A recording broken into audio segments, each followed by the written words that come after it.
बिस्मिल्लाहिर्रहमानिर्रहीम। अस्सलामु अलैकुम माय डियर स्टूडेंट्स।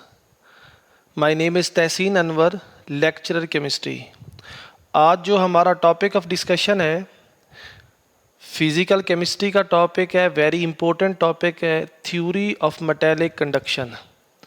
तो सबसे पहले हम देखते हैं कि ये जो हीट या एनर्जी के ट्रांसफ़र के डिफरेंट मेथड्स हैं या मोड ऑफ ट्रांसफ़र जो है, एक का नाम कंडक्शन है, दूसरे का नाम कन्वेक्शन है और तीसरे का नाम रेडिएशन है।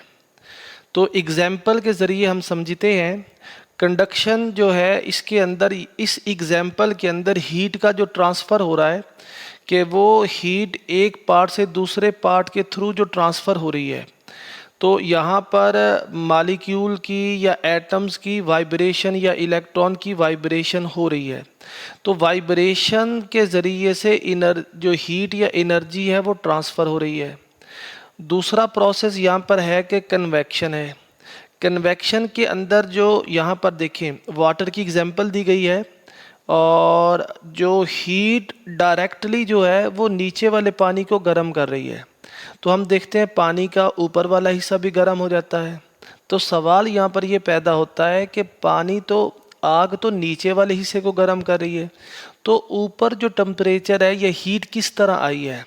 तो यहाँ पर जो मॉलिक्यूल हैं जिनकी एनर्जी ज़्यादा होती है वो मूव करते हुए ऊपर आ जाएंगे और उसकी जगह पे जो जिनका टेम्परेचर कम है वो नीचे चले जाएंगे और वो डायरेक्टली जो है आग से हीट को एब्जॉर्ब करेंगे। यार इस तरह करके यहाँ पर जो हीट का या एनर्जी का ट्रांसफ़र हुआ है उसको कन्वेक्शन कहते हैं। तो बेसिक डिफरेंस क्या आया कंडक्शन का और कन्वेक्शन का। तो कंडक्शन के अंदर मैटर जो है एक पार्ट से दूसरे पार्ट पे नहीं गया, लेकिन कन्वेक्शन के अंदर जो है ना मैटर का ट्रांसफ़र हुआ है, लेकिन दोनों के अंदर हीट ट्रांसफ़र हुई है। तीसरा प्रोसेस रेडिएशन का है। तो रेडिएशन के अंदर क्या होता है कि यहाँ पर ना तो कोई वाइब्रेशन हुई है और यहाँ से हीट या एनर्जी की रेडिएशन निकली है जो कि एक पार्ट से दूसरी पार्ट की तरफ ट्रांसफ़र हुआ है। तो इस तरह करके यहाँ पर एनर्जी या हीट के जो एक जगह से दूसरी जगह ट्रांसफ़र के जो प्रोसेस है वो 3 है। तो नेक्स्ट देखिएगा कंडक्शन, क्योंकि हमारा टॉपिक जो है वो मेटालिक कंडक्शन के हवाले से है। तो फर्स्ट ऑफ ऑल हम कंडक्शन देखते हैं। Heat conduction is a flow of internal energy from a region of high temperature to one at lower temperature by the interaction of adjacent particle in the intervening space without the actual transfer of the particles. Conduction involve heat transfer but not the mass transfer. ये देखें एक हमारी metal की जो rod है और उसके अंदर एक पार्ट जो है ना ये रेड हॉट दिखाया गया है और दूसरा जो पार्ट है वो वाइट कलर का है। इसका मतलब है कि इसका टेम्परेचर कम है। तो जो T1 वाला ये पार्ट है और ये T2 वाला पार्ट है। अब T1 जो है उसका टेम्परेचर ज़्यादा है, तो जब टेम्परेचर ज़्यादा होगा तो इनकी जो वाइब्रेशन है वो ज़्यादा होगी। जब ये वाइब्रेट करेंगे तो वाइब्रेशन के थ्रू अपनी जो एनर्जी है साथ वाले पार्टिकल को ट्रांसफ़र करेंगे। साथ वाले की वाइब्रेशन बढ़ेगी तो वो एनर्जी की ट्रांसफ़र इधर कर देगा। इस तरह करके कि ये जो हमारे पास जो मेटल्स हैं वो जो हीट है वो एक जगह से दूसरी जगह इस तरह इनकी ट्रांसफ़र होती है। यार अब इधर देख लें, heat transfer due to the molecular collisions. Atomic collision भी हो सकती है, मालिक्यूलर कोलिजन भी हो सकती है। Kinetic energy gained is share between the adjacent molecules. Average position of the molecule does not change. तो हम कहते हैं कि यहाँ पर जो मैटर है वो यहाँ पर उसका ट्रांसफ़र नहीं हुआ, जस्ट वाइब्रेशन होती है और वाइब्रेशन से एनर्जी का एक जगह से दूसरी जगह ट्रांसफ़र होता है। तो अगर हम बात करते हैं कंडक्शन के हवाले से या कंडक्टिविटी के हवाले से, जो ज़्यादातर ये मेटल के अंदर पाई जाती है, क्योंकि हमारा टॉपिक तो वही है मेटल के हवाले से है। तो मेटल जो है ये good conductor of heat and electricity क्यों होते हैं? तो मेटल क्योंकि सॉलिड्स होते हैं, तो इस हवाले से हम सॉलिड की क्लासिफिकेशन दे सकते हैं कि सॉलिड को डिफरेंट वे है क्लासीफाई करने के लिए, लेकिन जो हम कंडक्टिविटी की बेस के ऊपर जो है या इलेक्ट्रिकल प्रॉपर्टीज़ की बेस के ऊपर हम सॉलिड्स को किस तरह क्लासीफाई कर सकते हैं। तो there is three types. One is a conductor, second one is a semiconductor, third one is a non-conductor. तो फर्स्ट ऑफ ऑल हम देखते हैं कि व्हाट इज कंडक्टर। कंडक्टर ये कंडक्शन से है कि ऐसे सॉलिड जो हीट और इलेक्ट्रिसिटी, यहाँ पर दो तरह की चीज़ें हैं, एक मैं या तो एनर्जी कहूँगा या फिर हम क्या कहेंगे या इसको हीट कहेंगे या एंड, और दूसरा है इलेक्ट्रिकल चार्ज। ये मेटल जितनी भी हैं वो हीट या एनर्जी एंड इलेक्ट्रिकल चार्ज, जिसको हम इलेक्ट्रिसिटी कहते हैं, ये इलेक्ट्रिसिटी के गुड क्या होते हैं? कंडक्टर होते हैं। तो conductor meanings those substances which easily allow the circuit electric current through them are called conductors. First of all, जैसा कि गोल्ड है, सिल्वर है, कॉपर है, एल्यूमिनियम है and all the metals. Metal जितनी भी मेटल्स हैं वो सब की ये प्रॉपर्टीज होती हैं, और all the metals are in solid state except mercury. Mercury जो है वो सॉलिड स्टेट के अंदर एग्जिस्ट नहीं करती है, लेकिन ये भी हीट और इलेक्ट्रिसिटी के गुड कंडक्टर होते हैं। अगर हम इनकी इलेक्ट्रिकल कंडक्टिविटी देखें तो उनकी जो वैल्यूज़ है वो 10⁻² से लेकर 10⁸ तक ये वैल्यूज़ होती है। उसके बाद हम बात करते हैं इनकी इलेक्ट्रिकल रेजिस्टिविटी। तो कंडक्टिविटी का जो रेसिप्रोकल होता है वो रेजिस्टिविटी होता है, जिसको रो कहते हैं, और इसकी वैल्यूज़ अगर इसके इन वैल्यूज़ का रेसिप्रोकल ले लें तो ये वैल्यूज़ ये आ जाती है 10⁻² से लेकर 10⁻8 ओहम मीटर। तो यहाँ पर देखिएगा temperature coefficient of the resistance is a positive. Next देखिएगा हमारे पास जो दूसरी वैल्यूज़ है, यानी कि जो दूसरी टाइप है सॉलिड के हवाले से, उसको हम इंसुलेटर कहते हैं। इंसुलेटर क्या है कि the substances which do not allow the electric current through them are called insulators. Example rubber, plastic, wood, glass, these are the insulator. आगे हम देखेंगे कि ये इंसुलेटर क्यों है, कौन सी प्रॉपर्टीज़ हैं जो कि इनको do not allow the electric current, इनमें से इलेक्ट्रिक करंट पास क्यों नहीं होता, लकड़ी में से करंट क्यों नहीं गुजरता। हत्ता कि लकड़ी जो हम बात कर रहे हैं कि ये वुड जो है ये ड्राई फार्म के अंदर है, हम वेट वुड की बात नहीं कर रहे हैं। देखिए इलेक्ट्रिकल कंडक्टिविटी यहाँ पर क्या है, ये लो है। पहले 10⁻² से लेके 10⁻8 तक था, अब ये माइनस के अंदर 10⁻11 टू 10⁻19 से है।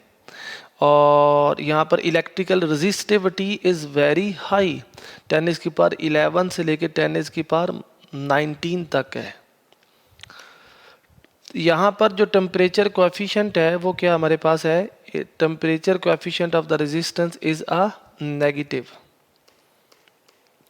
सेमीकंडक्टर जो हमारा मोस्ट इम्पोर्टेंट टॉपिक है आज का, जो जिसके अंदर हम ज़्यादा डिटेल के अंदर पढ़ेंगे सेमीकंडक्टर्स। अब जो सेमी का लफ्ज़ है वो इन बिटवीन के हवाले से है, दो substances whose electrical property lie between conductor and insulator.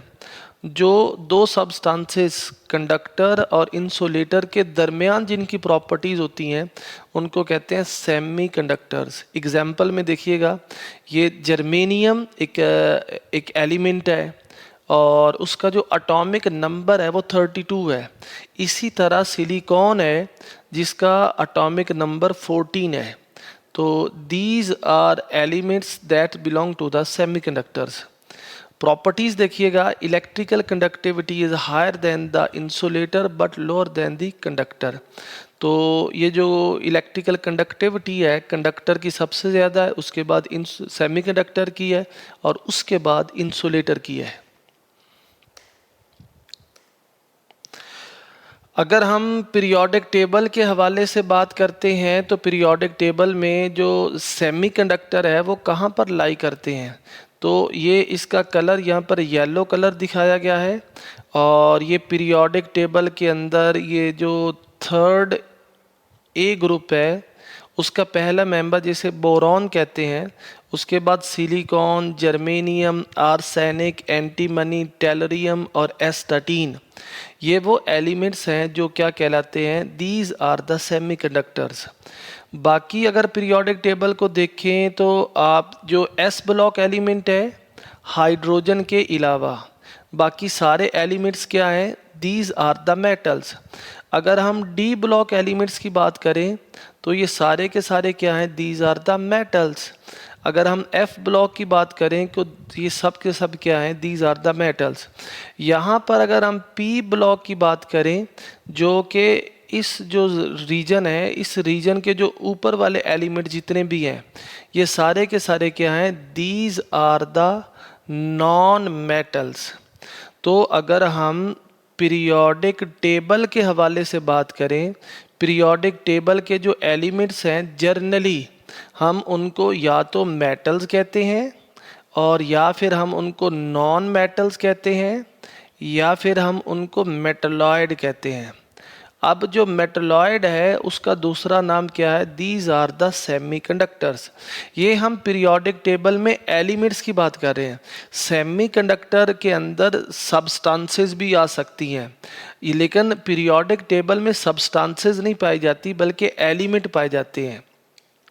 तो यहाँ पर ओवरऑल हम देखते हैं तो पीरियोडिक टेबल में 118 एलिमेंट हैं जिसके अंदर मोर देन 90 एलिमेंट्स, 90 से ज़्यादा एलिमेंट वो मेटल्स हैं।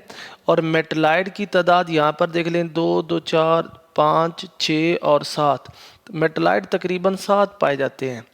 ये हो गए हमारे पास 97। 118 में से 97 माइनस कर देंगे तो आपके पास राउंड अबाउट जो 21 है वो नॉन मेटल्स बनेंगे। बाकी ये देख लीजिए इसके अंदर जो हमारे पास नोबल गैसेज हैं वो ना मेटल्स हैं ना नॉन मेटल्स ना मेटलाइड, वो तो इनर्ट होंगे ना, वो तो रिएक्टिविटी के हवाले से बात ही नहीं करते ना मुझसे।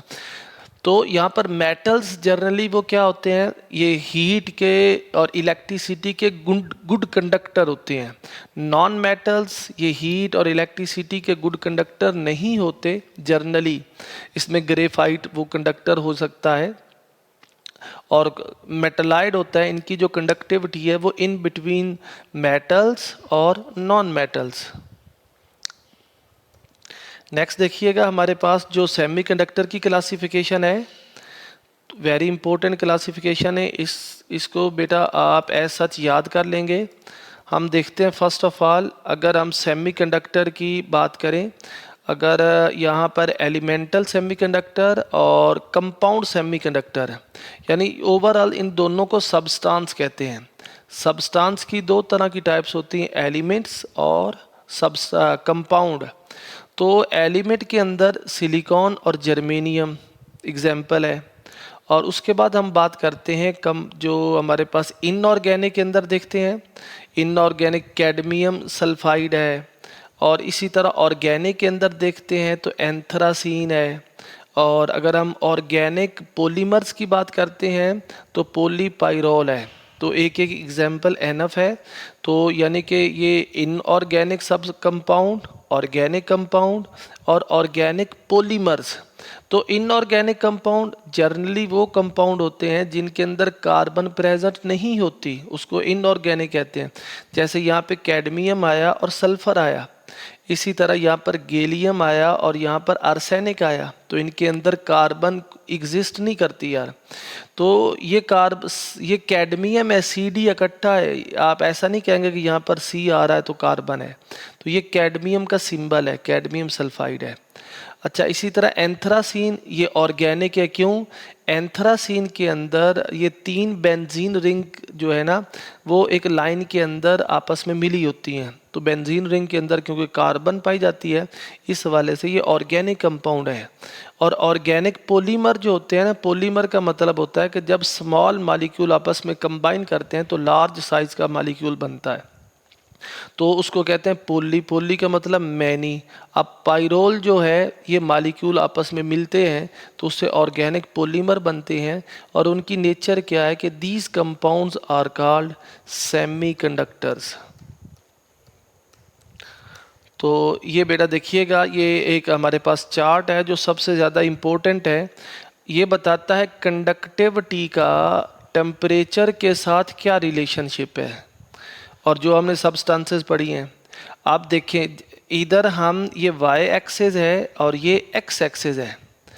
अब जैसे जैसे वाई एक्सिस के ऊपर वैल्यूज़ बढ़ रही हैं, अगर हम देखते हैं एक्स एक्सिस, सॉरी ये वाई एक्सिस है और ये हमारे पास एक्स एक्सिस है। अब यहाँ पर नोट कीजिएगा कि एक्स एक्सिस के ऊपर जैसे जैसे वैल्यूज़ बढ़ रही हैं, वाई एक्सिस के ऊपर क्या चेंज आती है। तो जो कंडक्टर्स होते हैं उनके आप देखें तो यहाँ पर डिक्रीज आ रहा है। ये जो डिक्रीज आ रहा है इसका मतलब है कि जैसे टेम्परेचर राइज होता है, जो कंडक्टर होते हैं उनकी कंडक्टिविटी डिक्रीज होती है। तो सवाल पैदा होता है Y.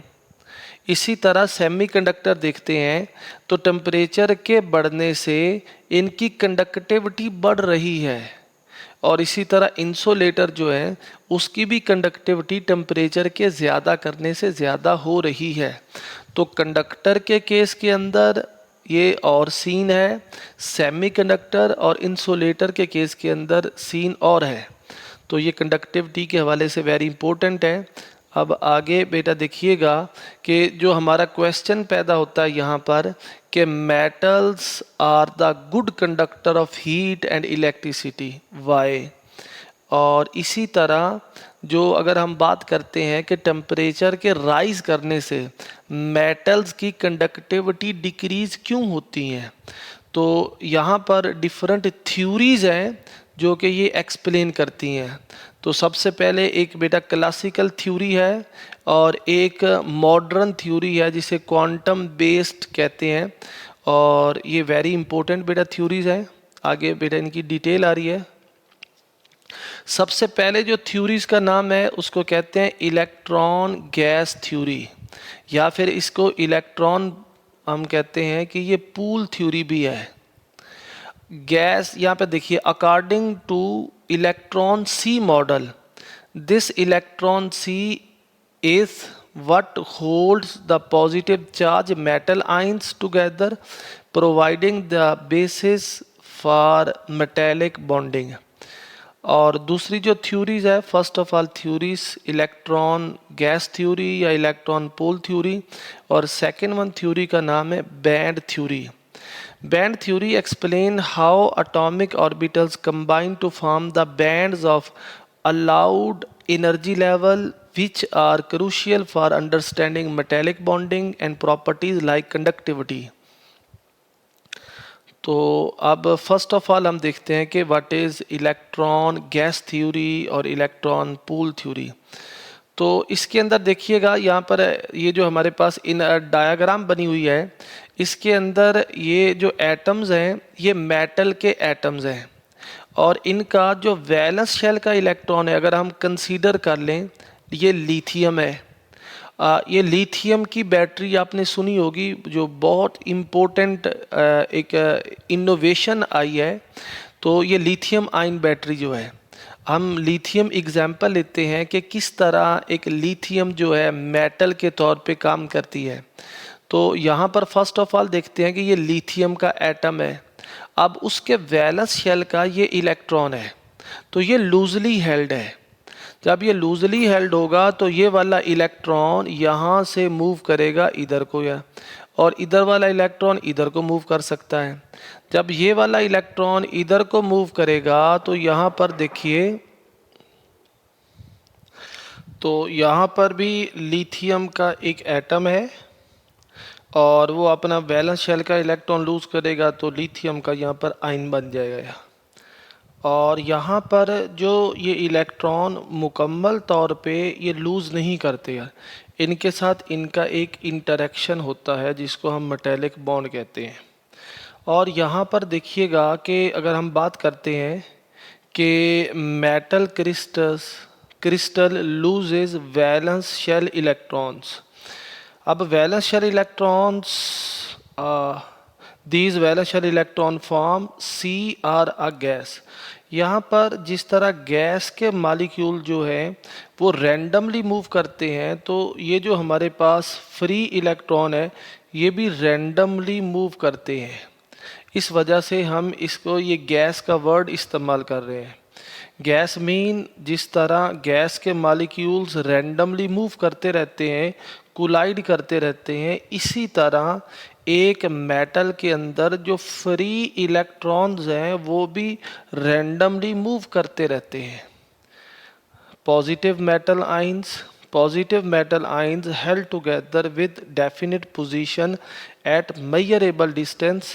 These metal ions do not float randomly. ये जो हमारे पास सेंटर वाला मेटल का पार्ट है ये एक जगह से दूसरी जगह ट्रांसफ़र नहीं होते, ये अपनी पोजीशन इनकी फिक्स होती है। एक मेटल का यहाँ पर जो सेंटर है, दूसरा यहाँ पर सेंटर है, इनके दरमियान जो डिस्टेंस होता है ये कैरेक्टरिस्टिक्स डिस्टेंस होता है, हर मेटल का अलग अलग होता है। Delocalization, valence shell electrons are not bound but are delocalized. Delocalized mean कि वो एक जगह से दूसरी जगह ट्रांसफ़र होते रहते हैं to the entire crystal. These electrons are also called free electrons. Crystal lattice of positive ion immersed in the sea of electrons. तो इलेक्ट्रॉन यहाँ पर काफ़ी सारे हैं, इनके अंदर जो मेटल के एटम्स हैं वो यहाँ पर अपनी फिक्स पोजीशन के अंदर रहते हैं।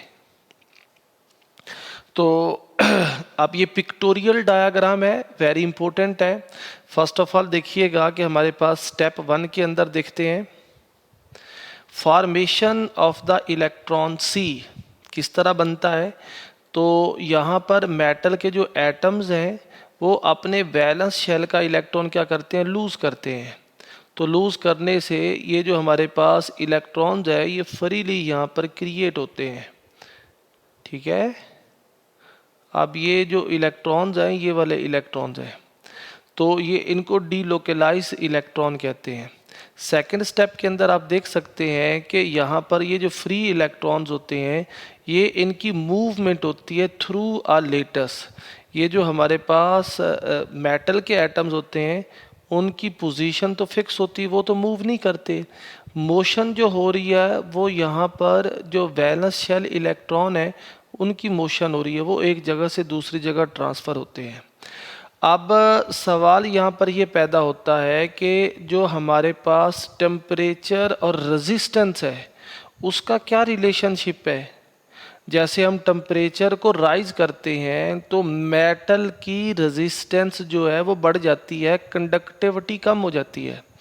तो हम यहाँ पर देखते हैं बेटा, फॉर एग्जांपल यहाँ पर देखिएगा कि अगर हम इसको हीट दें यानी कि हम इसका टेम्परेचर राइज अप करें, तो यहाँ पर जो हमारे पास ये जो मेटल आयन है या एटम्स हैं ये वाइब्रेट करना शुरू कर देते हैं। जब इनकी वाइब्रेशन बढ़ जाती है तो इनके एक मेटल का आयन दूसरे मेटल के आयन के दरमियान जो डिस्टेंस है वो डिस्टर्ब होता है और इनकी वाइब्रेशन से ये जो movement of the free electron है वो डिस्टर्ब होती है। जब वो इलेक्ट्रॉन फ्रीली मूव कर नहीं पाता तो रेजिस्टेंस इंक्रीज हो जाती है। तो इस हवाले से टेम्परेचर के बढ़ने से जो रेजिस्टेंस है वो क्या हो जाती है, वो हमेशा बढ़ जाती है। अब दूसरी बात ये है कि जो मेटल्स हैं वो good conductor of heat and electricity हैं। तो स्टेप 3 के अंदर देखते हैं डायरेक्शनल करंट फ्लो। तो यहाँ पर अगर हम एक पोटेंशियल अप्लाई करते हैं तो पोटेंशियल के अप्लाई करने से अगर ये हमारे पास एनोड इधर है और इधर कैथोड है तो इलेक्ट्रॉन इधर आएंगे यार। जैसे ही एक इलेक्ट्रॉन इधर से इंटर होगा तो यहाँ वाला इलेक्ट्रॉन बाहर चला जाएगा और ये सर्किट के अंदर इलेक्ट्रॉन फ्लो करना शुरू कर देगा। तो हम इस तरह कहते हैं कि ये जो मेटल्स है ये जो यहाँ पर इलेक्ट्रिसिटी के गुड कंडक्टर है। तो इस चीज़ का जो आंसर है, ये जो इलेक्ट्रॉन गैस थ्योरी है वो अच्छी तरह एक्सप्लेन करते हैं कि किस तरह मेटल जो है ये हीट और इलेक्ट्रिसिटी के गुड कंडक्टर है।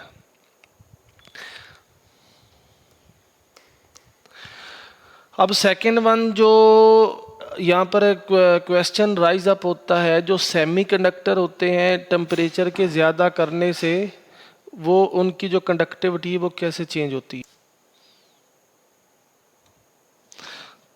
वेरी इंपॉर्टेंट टॉपिक है band theory of a solid. तो फर्स्ट ऑफ ऑल हम देखते हैं कि ये जो बैंड का कंसेप्ट है ये कैसे जनरेट होता है। तो इसके हवाले से सबसे पहले हम एटम जो है उसको देखते हैं। तो बोहर ने सबसे पहले ये सुजेस्ट किया था कि कोई भी एटम है उसके सेंटर के अंदर न्यूक्लियस होता है और उसके बाहर जो इलेक्ट्रॉन होते हैं और वो शेल के अंदर और शेल के अंदर जो होते हैं सब शेल होते हैं और ऑर्बिटल्स होते हैं, उनके अंदर इलेक्ट्रॉन एग्जिस्ट करते हैं। तो सबसे पहले अगर हम बात करते हैं यहाँ पर ये जो एस सब शेल है और पी सब शेल जो है, हम इसके हवाले से देखते हैं। तो इलेक्ट्रॉन जो है ये एग्जिस्ट करते हैं, ये यहाँ पर सब शेल के अंदर पाए जाते हैं। तो अगर एक एटम अकेला है तो उसको आइसोलेटेड एटम कहते हैं, एक सिंगल एटम की बात करते हैं। लेकिन सॉलिड स्टेट के अंदर तो सिंगल एटम एग्जिस्ट नहीं करता, लेकिन हमने सॉलिड पढ़ना सॉलिड को है, लेकिन इंडिविजुअल एटम से वहाँ पर आएंगे। तो यहाँ पर जो इलेक्ट्रॉन है, इलेक्ट्रॉन यार यहाँ पे एग्जिस्ट करेंगे, ये जो इनकी एनर्जी स्टेट्स है यहाँ। तो जो वैलेंस शेल का इलेक्ट्रॉन होता है, यहाँ पर एक बात बेटा समझ लें, नोट कर लें यहाँ पर कि एक होता है जो शेल तीन किस्म के होते हैं। एक को हम कहते हैं वैलेंस शेल, एक को कहते हैं हम इनर शेल और एक को हम कहते हैं आउटर शेल। इनर शेल को इंटरवेनिंग इलेक्ट्रॉन्स भी कहते हैं, जो ऐसे इलेक्ट्रॉन जो इनर शेल के अंदर पाए जाते हैं। और इलेक्ट्रॉन जब एक्साइटेड स्टेट के अंदर जाते हैं तो वहाँ पर भी एनर्जी लेवल एग्जिस्ट करते हैं जिसके अंदर इलेक्ट्रॉन एक्साइटेड स्टेट होकर जाते हैं। तो यहाँ पर सिर्फ इतनी बात याद रखिएगा, या तो हम शेल की बात कर लें या फिर हम सब शेल की बात कर लें। के एक शेल है, एल शेल है, या फिर हम कहते हैं एस के अंदर इलेक्ट्रॉन है, पी के अंदर इलेक्ट्रॉन है, डी के अंदर इलेक्ट्रॉन है, एफ के अंदर इलेक्ट्रॉन है। तो ये सब शेल है, क्योंकि बैंड थ्योरी जो है ये क्वांटम मैकेनिकल अप्रोच के साथ है। और क्वांटम मैकेनिकल जो अप्रोच है उसके अंदर या तो हम सब शेल का कंसेप्ट इस्तेमाल करते हैं या फिर हम ऑर्बिटल का कंसेप्ट इस्तेमाल करते हैं। तो ऑर्बिटल जो है जिसको हम क्या एस कहते हैं या पी एक्स है या डी एक्स वाई है, इस तरह करके ये ऑर्बिटल्स हैं। तो ये shell, these are the sub shell और दीज आर द ऑर्बिटल्स। तो इलेक्ट्रॉन या तो सब शेल के अंदर होंगे या ऑर्बिटल्स के अंदर होंगे। या ये सिंगल, यहाँ पर हम देख सकते हैं कि ये जो इस तरह स्टेट्स बनाई हैं ये किस तरह, यानी कि 1s के अंदर इलेक्ट्रॉन होगा तो उसकी एनर्जी कम होगी, 2s के अंदर इलेक्ट्रॉन जाएगा तो उसकी एनर्जी ज़्यादा होगी। तो यहाँ से लेकर यहाँ तक जाने के लिए एनर्जी चाहिए, तो ये एनर्जी एब्जॉर्ब करके ऊपर जाएगा। इसी तरह करके इलेक्ट्रॉन 2p के अंदर है तो उसकी एनर्जी 1s की निस्बत ज़्यादा है। तो ये एक पोटेंशियल एनर्जी डायग्राम होती है, नीचे वाले की एनर्जी कम होती है और ऊपर वाले की एनर्जी ज़्यादा होती है।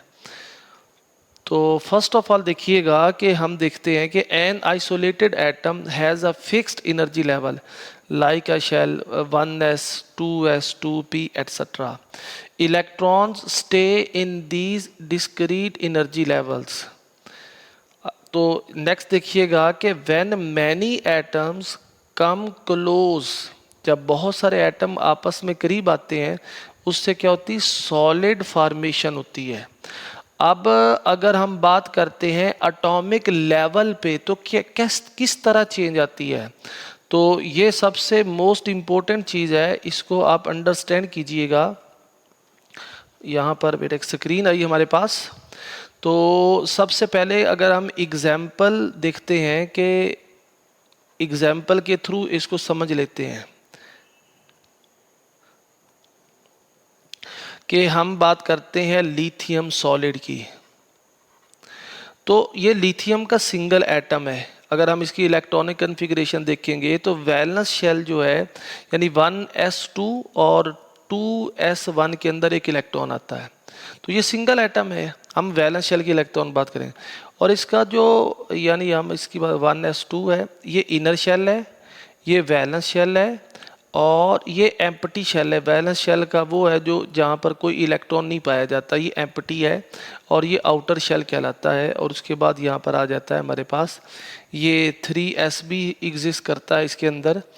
तो यहाँ पर बेटा देखिएगा कि सिंगल एटम है लिथियम के यहाँ, तो उसकी ये एनर्जी लेवल्स हैं। अगर हम बात करते हैं या फिर हम इसको ऐसे भी लिथियम के जब दो एटम्स जैसे मॉलिक्यूलर ऑर्बिटल थ्योरी के अंदर हम बात करेंगे तो लिथियम का एक एटम यहाँ पर है और लिथियम का यहाँ पर एक दूसरा एटम है। तो यहाँ पर अगर हम बात करते हैं कि ये हमारे पास 2s के अंदर एक इलेक्ट्रॉन है और 2p तो एम्प्टी है, तो यहाँ पर भी 2s के अंदर एक इलेक्ट्रॉन है और 2p जो है इसका एम्प्टी है। तो s और s के मिलने से यहाँ पर दो तरह की एनर्जी स्टेट्स बनती हैं, एक की एनर्जी कम होगी, दूसरे की एनर्जी ज़्यादा होगी।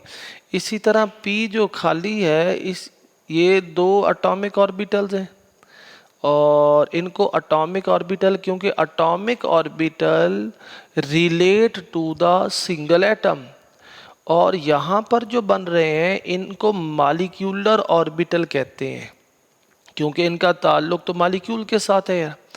तो इसी तरह करके अगर फॉर एग्जांपल हमारे पास एक एटम इधर ले लें और 4 एटम हो जाएं तो फिर क्या होगा, तो 2s और आ गया हमारे पास एक, यहाँ पर रख रहे तो यहाँ पर एक स्टेट आ गई, यहाँ पर एक स्टेट आ गई, इसी तरह यहाँ पर स्टेट आ गई यार, यानी कि ये इजाफा हो गया हमारे पास ना।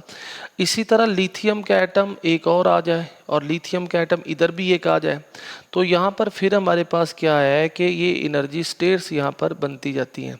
जब एटम्स मिलते जाते हैं तो इस तरह करके नीचे भी यहाँ पर एनर्जी स्टेट्स बनती जाती हैं और ऊपर भी एनर्जी स्टेट्स बनती जाती हैं।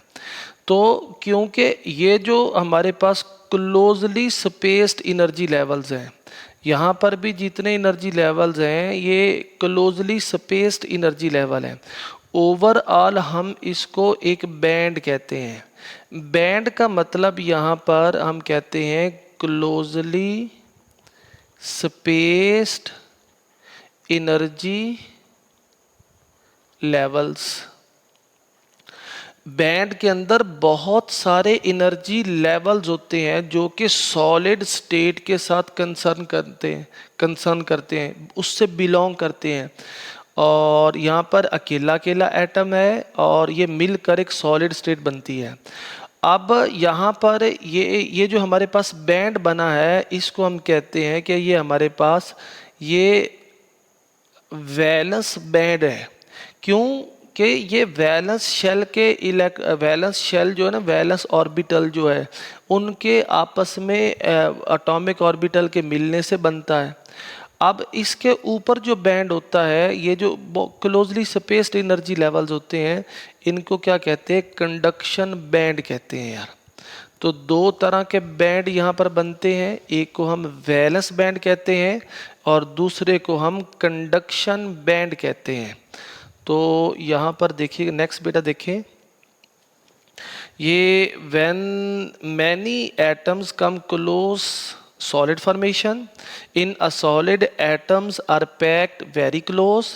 Now something important happen. Electron energy levels from each atom start to interact. Because of this interaction, each energy level split into many slightly different energy levels. So instead of one level, you get a huge number of closely spaced energy levels. ये पूरे band के अंदर जो energy levels होते हैं ये closely spaced होते हैं। तो ये इन अल्फाज को बेटा आपने अच्छी तरह याद करना है कि दीज मैनी लेवल्स मर्ज, इनको बैंड्स कह रहे हैं। When billion of atom come close to each other the split level become so close that they look continuous. This continuous range of energy is called energy band.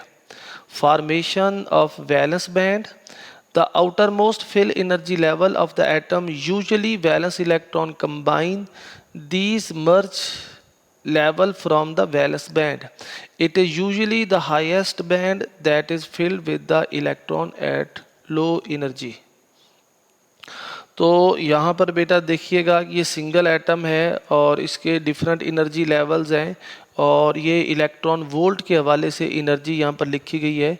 इनको electron जो है इसको निकालने के लिए या हम ये जो एनर्जी स्टेट यहाँ पर दिखाई गई है,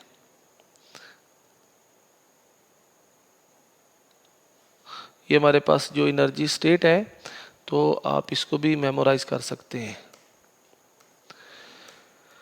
नेक्स्ट बेटा ये हमारे पास किस तरह वैलेंस बैंड और कंडक्शन बैंड और इनके दरमियान जो एनर्जी गैप है उसको फॉरबिडन एनर्जी बैंड कह सकते हैं या गैप कह सकते हैं। यहाँ पर इलेक्ट्रॉन एग्जिस्ट नहीं करता। इलेक्ट्रॉन जो पाया जाता है वो इलेक्ट्रॉन यहाँ पर पाया जाता है इस स्टेट के अंदर ना, और ऊपर जो इलेक्ट्रॉन है वो एग्जिस्ट नहीं करते। अगर इलेक्ट्रॉन यहाँ से लेकर यहाँ तक चला जाए ये तो हमारे पास वैलेंस बैंड होता है और इसको कंडक्शन बैंड कहते हैं। नेक्स्ट देखिएगा, अगर हम यहाँ पर बात कर लेते हैं कि energy band contain valence electrons, this energy band refer to range of energy possessed by the valence electron in a crystal. तो यहाँ पर बात कर लेते हैं ये वैलेंस बैंड और ये कंडक्शन बैंड, इनके दरमियान एनर्जी गैप कितना है। इस एनर्जी गैप की बेस के ऊपर हम जो मेटल्स, नॉन मेटल्स और जो सेमीकंडक्टर्स हैं उनको हम एक्सप्लेन कर सकते हैं। तो जर्नली हम क्या कहते हैं कि ये जो हमारे पास फर्स्ट ऑफ ऑल अगर हम बात करते हैं, ये हमारे पास अगर हम देखते हैं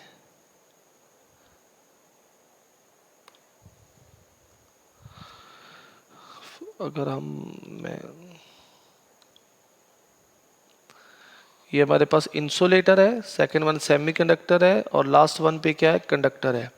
तो इंसुलेटर के अंदर देखें वैलेंस बैंड और कंडक्शन बैंड के दरमियान जो एनर्जी गैप है वो 3 इलेक्ट्रॉन वोल्ट का, जो बहुत ज़्यादा है। सेमीकंडक्टर के अंदर यहाँ पर कंडक्शन बैंड और वैलेंस बैंड के दरमियान जो एनर्जी गैप है वो लेस देन 3 इलेक्ट्रॉन वोल्ट है। अब ये जो सिलिकॉन है 1.1 इलेक्ट्रॉन वोल्ट है, जर्मेनियम के अंदर 0.74 इलेक्ट्रॉन वोल्ट है। अब कंडक्टर देखें तो ये जो कंडक्शन बैंड और वैलेंस बैंड है इनका ओवरलैप्ड होता है। तो जो वैलेंस शेल के इलेक्ट्रॉन होते हैं वो इजीली कंडक्शन बैंड के अंदर चले जाते हैं। अब कंडक्शन बैंड जो होता है, इलेक्ट्रॉन अगर उधर चला जाए तो वो सर्किट के अंदर आसानी के साथ मूव करता है। तो इस वजह से कहते हैं कि ये जो मेटल्स होती हैं ये गुड कंडक्टर हैं। क्यों? इनके वैलेंस बैंड के जो इलेक्ट्रॉन है वो इजीली कंडक्शन बैंड के अंदर चले जाते हैं और वहाँ पर वो जो एक जगह से दूसरी जगह इलेक्ट्रिसिटी वो ट्रांसफ़र करते हैं। लेकिन जब हम इसको हीट करते हैं तो वहाँ पर जो ये जो हमारे पास कंसेप्ट आता है सेमीकंडक्टर या इंसुलेटर है, तो इनको हीट करने से इनकी जो कंडक्टिविटी है सेमीकंडक्टर की तो बढ़ती है। तो क्यों बढ़ती है? या फिर दूसरा है ये लाइट को एब्जॉर्ब करते हैं यहाँ पर। अब मेटल्स लाइट को एब्जॉर्ब नहीं करती। वैलेंस शेल के इलेक्ट्रॉन तो जब लाइट एब्जॉर्ब करते हैं तो वो एक्साइटेड डी एक्साइटेड, जिससे मेटल की सरफेस जो है ना वो शाइनी बनती है, ये जिसको मेटेलिक लस्टर कहते हैं। लेकिन ये और कंसेप्ट है। यहाँ पर देखें तो यहाँ पर ये जो सेमीकंडक्टर है जिसको हम सोलर सेल के अंदर इस्तेमाल करते हैं वो लाइट को एब्जॉर्ब करते हैं। जैसे ही वो लाइट को एब्जॉर्ब करते हैं, आप देखिए वैलेंस शेल का इलेक्ट्रॉन है, इनके दरमियान एनर्जी गैप है। अगर हम बात करते हैं सिलिकॉन की, सिलिकॉन जो है अगर इस आने वाले फोटोन की जो एनर्जी है 1.1 इलेक्ट्रॉन वोल्ट होगी तो वे ये वाला फोटोन ये इलेक्ट्रॉन एब्जॉर्ब कर लेगा और ये इलेक्ट्रॉन एक्साइटेड स्टेट के अंदर चला जाएगा। जब ये वैलेंस बैंड से कंडक्शन बैंड के अंदर चला गया तो ये एक सर्किट के अंदर मूव करेगा और दोबारा फिर किधर आ जाएगा, वैलेंस बैंड के अंदर आ जाएगा। इस तरह करके ये जो हमारे पास इलेक्ट्रॉन जो है ना, इलेक्ट्रॉन का फ्लो बनता है, ये लाइट को एब्जॉर्ब करते हैं। अब इंसुलेटर के अंदर क्योंकि एनर्जी गैप बहुत ज़्यादा है, वैलेंस बैंड और कंडक्शन बैंड, तो इस हवाले से कभी भी इलेक्ट्रॉन यहाँ तक जाता नहीं है। तो इस हवाले से ये जो इलेक्ट्रिसिटी के गुड कंडक्टर नहीं है, सेमीकंडक्टर भी गुड कंडक्टर नहीं है, लेकिन टेम्परेचर के ज़्यादा करने से ये लाइट की मदद से ये कंडक्टर बनाए जा सकते हैं। तो ये टॉपिक हमारा था, वेरी वेरी इंपॉर्टेंट टॉपिक है, इसको बेटा अच्छी तरह याद कीजिएगा। ये एग्ज़ाम के हवाले से वेरी इंपॉर्टेंट टॉपिक है। अल्लाह हाफिज़।